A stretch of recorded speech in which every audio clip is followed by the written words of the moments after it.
Hi, I'm Rabbi Lisa Grushko. I'm very excited to be talking to you about the first parasha in the Torah, Parashat Bereshit.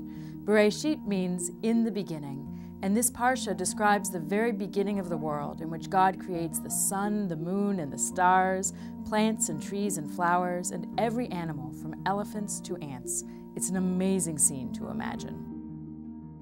Some people wonder whether you can believe the stories in the Torah and also believe in the discoveries of science, especially when it comes to creation.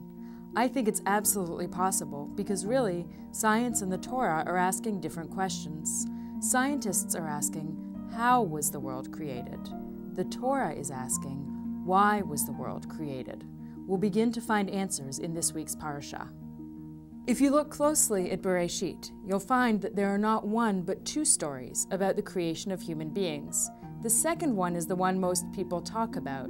That's the one where God takes a rib from Adam to make Eve. But earlier in the parsha, we're told that God makes the first human being in God's image. The first man and the first woman were both made directly in the image of God.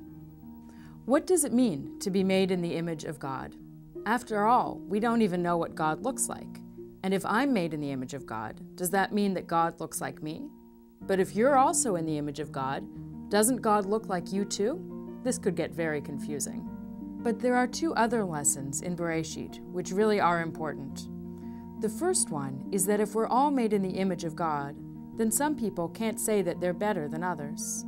And the second lesson is that if we're all made in the image of God, then there's something very special that each one of us carries. There's an old story about a small group of religious people who lived together on a mountain. And as the years passed, they started fighting with each other, having a hard time with each other more and more. One day, the leader of the group was walking on the mountain and ran into a rabbi from a neighboring town. He told the rabbi of his troubles, and the rabbi said to him, "I don't know how I can help you, but I do know this. One of you is made in the image of God." The leader went back to his community and told them what the rabbi had said. And from that moment on, slowly but surely, something started to change. Because instead of just seeing the things that bothered them about each other, they started looking, who is it that has this image of God? How can I see it in the people around me? And even, how can I see it in myself? They started to treat each other better. The community started to grow again, and slowly but surely they all realized they were all made in the image of God. So why were we created? To see the image of God in each other and to see the image of God in ourselves. So the next time you're having a hard time with somebody else, or maybe the next time you're having a hard time with yourself, try to remember the image of God is in there somewhere. All you need to do is look.